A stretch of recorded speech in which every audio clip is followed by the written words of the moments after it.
Sawadee krap and mabuhay. I am Jay, the hardworking father and husband from Oriental Mindoro, and this is my Thailand story.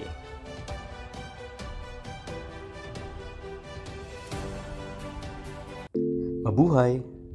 Panibagong araw na naman ang lumipas at eto ako, gumagawa na panibagong kwento sa buhay ko bilang isang guro dito sa bansang Thailand. Sa videong ito, pag-uusapan naman natin kung ano nga ba ang mga advantages at disadvantages ng pagtatrabaho ko at pagtuturo dito sa bansang Thailand. Halika, pag-usapan natin to.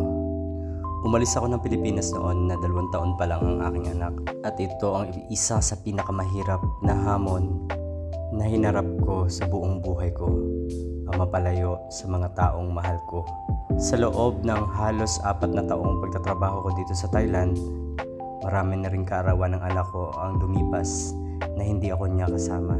Yung tipong kahit naiibigay mo ba yung mga kailangan niya, andun pa rin yung lungkot kasi gusto mo nandun ka sa tabi niya sa mga panahong kailangan kanya bilang ama.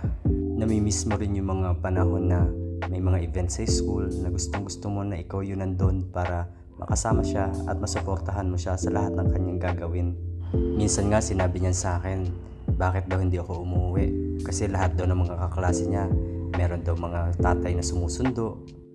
Naiinggit siya kasi sana daw ako yung naghahatid sa kanya, hindi daw si nanay niya o hindi daw si lola niya.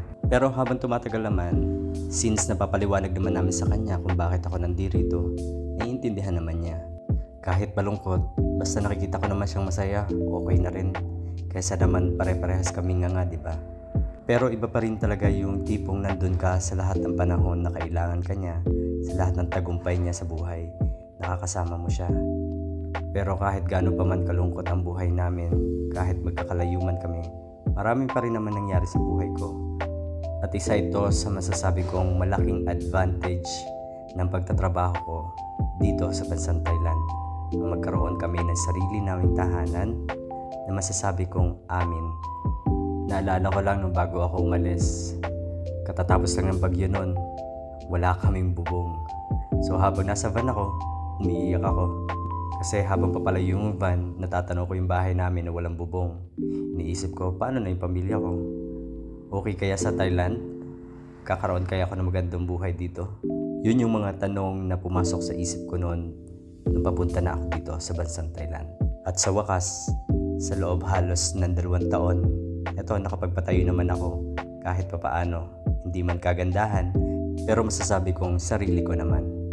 At sobra ako nagpapasalamat sa Panginoon sa pagbibigay niya ng lakas sa akin upang malagpasan ko lahat ng lungkot at hirap ng paglayo ko sa pamilya ko.